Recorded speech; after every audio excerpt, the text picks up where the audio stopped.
Oke, bismillahirrahmanirrahim. Assalamualaikum warahmatullahi taala wabarakatuh dan selamat malam. Oke, sekali lagi bersama dengan saya Cikgu Abdullah di channel Matematik Tingkatan 5 KSSM.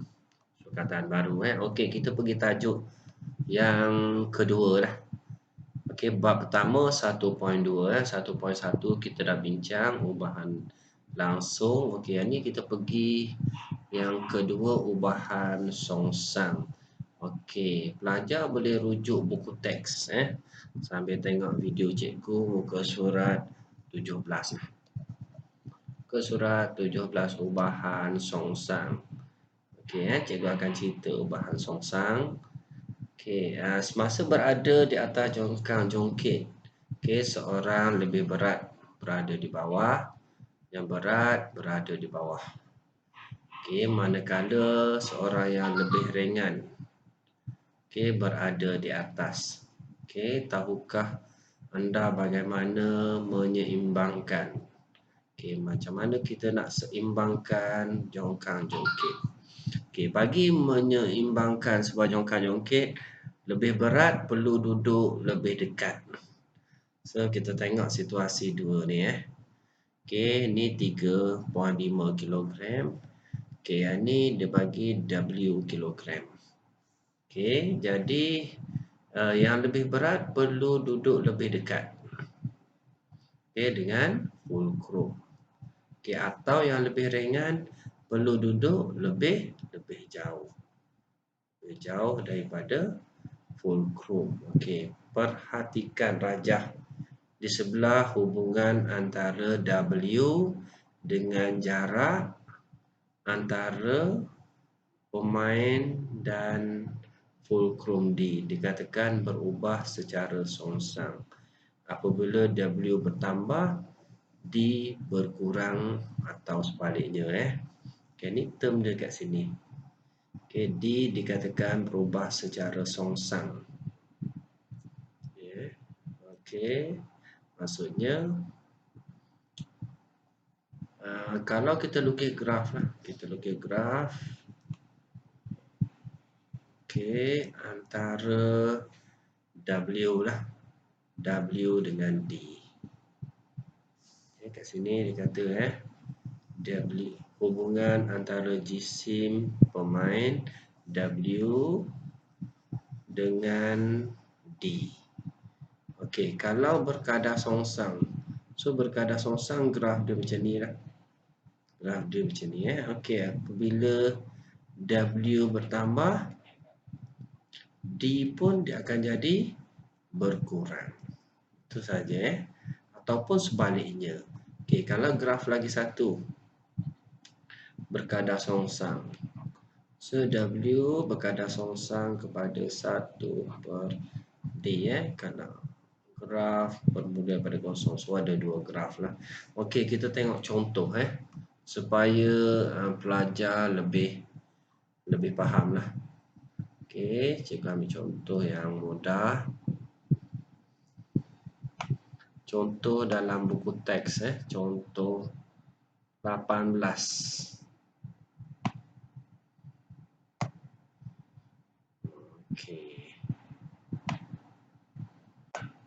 Okey, diberi X 0.25 dan Y 3. Ungkapkan Y dalam sebutan X. Okey, jika Y berubah secara songsang. Okey, kalau dalam bentuk ubahan, kita dah tulis Y berubah secara songsang. So, bila songsang mesti 1 dengan X. Ataupun kita tukar dalam bentuk persamaan, Y sama dengan K per dengan X. Ni berubah secara songsang Maksudnya bila Y meningkat, X dia berkurang. Okey, Y berubah secara songsang. Okey, sekarang ni dia bagi kepada kita nilai X dan nilai Y. So, kita masuk dalam samaan lah. Okey, Y dia 3 sama dengan K per dengan X dia 0.225. So, selesai macam biasalah darab sebelah So, K sama dengan 3 darab 0.225. 25. Okey, contoh 18 pelajar boleh rujuk dalam buku teks. Okey, muka surat 22. Okey, ni cikgu explain balik So 3 darab 0.25 pelajar akan dapat 0.75. Okey, nilai K tu adalah pemalar. So pemalar ni masuk balik dalam persamaan sebab kita nak ungkapkan Y. So jawapan untuk A, Y sama dengan 0.75 point 75 per dengan X. Ini untuk soalan A. Okey, untuk soalan B, Y berubah secara songsang dengan punca kuasa 2X. So cikgu pakai yang merah lah. Okey, Y padangan ni senang. Okey. So Y berubah secara songsang kepada punca kuasa 2X. Maksudnya songsang mesti 1 per punca kuasa 2X. Ataupun dalam persamaan Y sama dengan K per punca kuasa X. Dia mudah macam tu. So kita masuk nilai dia. So Y dia berapa? 3. So Y dia 3 sama dengan K punca kuasa X. Punca kuasa 2 0.25 per lah.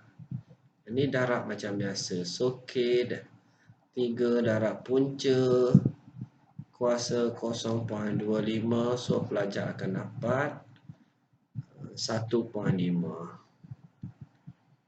Okey, untuk soalan B. Okey, kita masukkan nilai K ke atas Kita masukkan nilai K dalam persamaan. So Y sama dengan K dia 1.5 per dengan punca kuasa 2X. Okey, ini contoh 18. Okey. Okey, contoh yang seterusnya. Contoh 19. Okey. Contoh 19. So daripada penyataan yang diberi itu, pelajar kena keluarkanlah maklumat yang ada. Tarikan graviti F berubah secara songsang. F berubah secara songsang dengan kuasa 2 jarak. Itu point dia. Maksudnya F berubah secara songsang mesti 1 per kuasa 2D. Mesti keluar term dia kat situ. Okey, dalam bentuk persamaan Y sama dengan K per punca kuasa D. So maklumat yang dia bagi pada kita, objek dia bagi 15 Newton. Kita tahulah ni adalah F. Jarak antaranya ialah 1.2. Boleh jarak antara 1.2. So masuk jarak dia. Lepas tu cari nilai K. Bila kita dah cari nilai K, yang ni darab ni lah. So F darab dengan punca kuasa D. So kat sini masuk je nilai dia. So pelajar akan dapat lah. Okey ni untuk pemahaman lah. Untuk mudah faham. Jadi itu saja yang dapat cikgu share. So kalau ada sebarang masalah boleh jumpa cikgu. Okey, video cikgu hanya 10 minit saja. Okey, terima kasih.